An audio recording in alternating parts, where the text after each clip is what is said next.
जय श्री कृष्णा। मैं डॉक्टर रितु टाक वापस चाणक्य कोचिंग इंस्टीट्यूट पर आपका स्वागत करती हूँ। ऑफलाइन बैचेस हमारे प्रारंभ हो चुके हैं, जल्दी से जल्दी ज्वाइन कीजिएगा।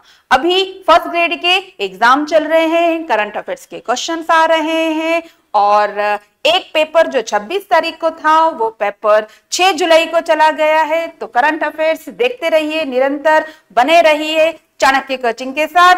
हमारा फर्स्ट यानी जो हम करंट अफेयर्स के अंतर्गत आज जो टॉपिक ले रहे हैं वो है मुख्य पर्सनालिटी यानी व्यक्तित्व, प्रसिद्ध व्यक्तित्व। कहीं ना कहीं किसी न किसी कारण से वो चर्चित रहे हैं। सबसे पहला हमारा स्क्रीन पे फोटो आ रहा है, राजयोगिनी मोहिनी देवी ब्रह्म कुमारी जी संस्था की नई मुख्य प्रशासिका के रूप में इन्हें नियुक्त किया गया है। यह 6th नंबर यानी 6ठे नंबर की प्रशासिका रही है और ब्रह्म कुमारी हमें पता है कहां पर है, माउंट आबू सिरोही।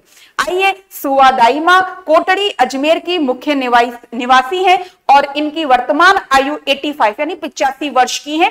2800 से अधिक बच्चों का सुरक्षित प्रसव करवाया। अंतर्राष्ट्रीय मातृ दिवस पर इसी कारण इन्हें सम्मानित किया गया उप मुख्यमंत्री दिया कुमारी मैम के द्वारा। आइए, नेक्स्ट है हमारे पास न्यायमूर्ति दिनेश माहेश्वरी, उच्चतम न्यायालय के पूर्व न्यायाधीश रहे हैं। 23वें विधि आयोग के अध्यक्ष इन्हें नियुक्त किया गया 15 अप्रैल 2025 को और आप उदयपुर निवासी हैं, ध्यान में रखिएगा। नेक्स्ट पर्सनालिटी हमारे सामने अरुण योगीराज, बिल्कुल ये वही शिल्पकार हैं जिन्होंने हमें मर्यादा पुरुषोत्तम राम की अद्भुत प्रतिमा दी है, जिसे देखते ही देखते रहने का इच्छा होती रहती है। बिल्कुल श्री राम की प्रतिमा बनाने वाले शिल्पी अरुण योगीराज। महाराजा गंगा सिंह विश्वविद्यालय द्वारा पीएचडी की प्रथम मानद उपाधि इन्हें प्रदान की गई है। दिनांक आपके सामने है 15 अप्रैल 2025 को।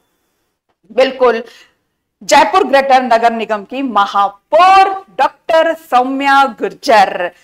ब्राजील में ब्रिक्स सम्मेलन में भारत का प्रतिनिधित्व किया आपने, ध्यान में रखिएगा डॉक्टर सौम्या गुर्जर। आ जाइए, नेक्स्ट पर्सनालिटी हमारे पास आ रही है और वह व्यक्ति है हमारे पास कंवरलाल मीणा। कंवरलाल मीणा की हम बात करें तो 20 साल पुराने मामले के तहत 21 मई को न्यायालय में 3 वर्ष की सजा के संबंध में आत्मसमर्पण किया। इस कारण 1 मई से विधानसभा सदस्यता इनकी समाप्त हो गई है। अब वर्तमान में कुल राज्य जो विधायक सदस्य हैं वो 199 यानी 199 ही है। ये प्रश्न बन सकता है, ध्यान में रखिएगा। आइए, नेक्स्ट पर्सनालिटी हम बात करेंगे पूर्व केंद्रीय मंत्री गिरिजा व्यास। हाँ जी, आपका निधन अभी 1 मई 2025 को हुआ है, लेकिन हम थोड़ी सी इनकी जानकारी लें। उदयपुर के मूलतः निवासी हैं गिरिजा व्यास। 1985 उदयपुर से विधायक निर्वाचित हुई थी और राज्य मंत्री बनी। 1991, 96, 99 और 2009 में 4 बार लोकसभा सांसद भी रही। पूर्व प्रधानमंत्री नरसिम्हा राव सरकार में उप मंत्री के पद पर भी रही थी और जिस विभाग से इनका संबंध था वो था सूचना प्रसारण, और राष्ट्रीय महिला आयोग की भी अध्यक्षा रही गिरिजा व्यास। आइए, नेक्स्ट पर्सनालिटी है हमारे पास अजहर हाशमी, बिल्कुल निवासी रतलाम के। निधन आपका 10 जून 2025 को हुआ। आप बहुत प्रसिद्ध चिंतक साहित्यकार रहे हैं। आपकी जन्मस्थली झालावाड़ रही है, इसलिए राजस्थान जीके के अंदर यह प्रश्न आ सकता है। इनकी प्रमुख 3 कविताओं की हम बात करें तो एक कविता है इनकी राम वाला हिंदुस्तान चाहिए। दूसरी कविता है बेटियां पावन दुआएं हैं। और जानते हैं इन कविता को पढ़कर जो प्रेरित हुए मध्य प्रदेश सरकार, तो उसने 2011 में बेटी बचाओ का कार्यक्रम इसी कविता से प्रेरित होकर चलाया था। इनकी नेक्स्ट कविता है मां, और मां इतनी सुपर हुई कि यूपी सरकार द्वारा विशिष्ट काव्य पुरस्कार आपको प्रदान किया गया, ध्यान में रखिएगा।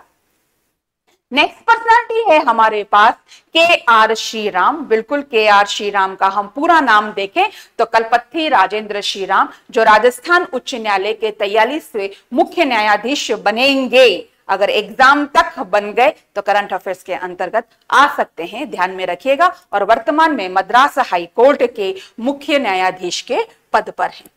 आइए नेक्स्ट पर्सनालिटी है हमारे पास पूर्व न्यायाधीश दीपक वर्मा। जी हाँ, आरसीए की एडहॉक कमेटी ने सुप्रीम कोर्ट के मुख्य न्यायाधीश दीपक वर्मा को लोकपाल के पद पर नियुक्त किया है और इस लोकपाल पद का क्या कार्य है उस कार्य को भी मैंने आइडेंटिफाई कर दिया है। उद्देश्य आरसीए और जिला क्रिकेट संघ के बीच जितने भी विवाद हैं उनका समाधान करना। आइए नेक्स्ट पर्सनालिटी है हमारे पास और विजय बिश्नोई। विजय बिश्नोई की हम जैसे ही चर्चा करते हैं तो सर्वोच्च न्यायालय के न्यायाधीश इन्हें अभी बनाया गया है। मूलतः आप जोधपुर के हैं और राजस्थान हाईकोर्ट के न्यायाधीश भी रह चुके हैं, ध्यान में रखिएगा, एग्जाम की दृष्टि से महत्वपूर्ण है। फिर हम देखें नेक्स्ट पर्सनालिटी है हमारे पास भगवती प्रसाद सारस्वत और इनकी हम चर्चा करें तो हाल ही में आपको कोटा विश्वविद्यालय के कुलगुरु बनाए गए हैं। अब हम इस चीज का ध्यान जरूर रखेंगे कि अब हम विश्वविद्यालय में कुलपति शब्द प्रयोग नहीं करते हैं, कुलगुरु करेंगे, ध्यान में रखिएगा। ये प्रश्न आ सकता है कि अभी हाल ही में किस पद का परिवर्तन किया गया, तो कुलपति से कुलगुरु शब्द हम ध्यान में रखेंगे। नेक्स्ट हमारे पर्सनालिटी है डॉक्टर आदित्य नाग। भारतीय सॉफ्ट हॉकी लीग के राष्ट्रीय उपाध्यक्ष बने और साथ में कर्नाटक राज्य प्रभारी भी नियुक्त किए गए हैं। और डॉक्टर आदित्य नाग जो यहाँ के निवासी हैं वह है हमारा जयपुर जिला। आ जाइए डॉक्टर रवि प्रकाश मेहरा, पुलिस महानिदेशक डीजीपी का अतिरिक्त प्रभार सौंपा गया। इसके साथ साथ भ्रष्टाचार निरोधक ब्यूरो के भी महानिदेशक है डॉक्टर रवि, ध्यान में रखिएगा। आइए हमारे पास हमारे इस करंट अफेयर्स के अंदर प्रमुख लास्ट पर्सनालिटी और वह पर्सनालिटी है हमारी उत्कल रंजन साहू।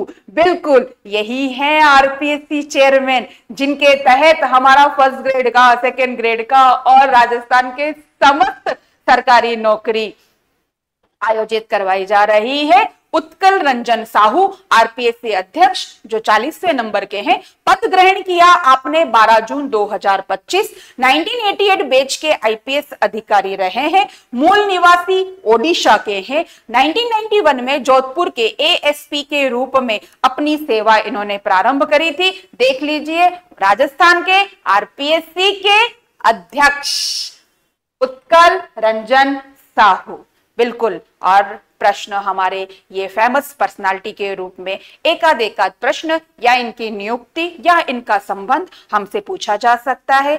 आराम से बिना टेंशन के तैयारी कीजिए। हम वापस कुछ योजनाएं नेक्स्ट वीडियो में लेकर आएंगे। बिल्कुल निरंतर बने रहिए, पढ़ाई करते रहिए, डिप्रेशन में मत आइए और सजग होकर अच्छे मन से तैयारी कीजिए। तब तक के लिए गुड नाइट, थैंक यू।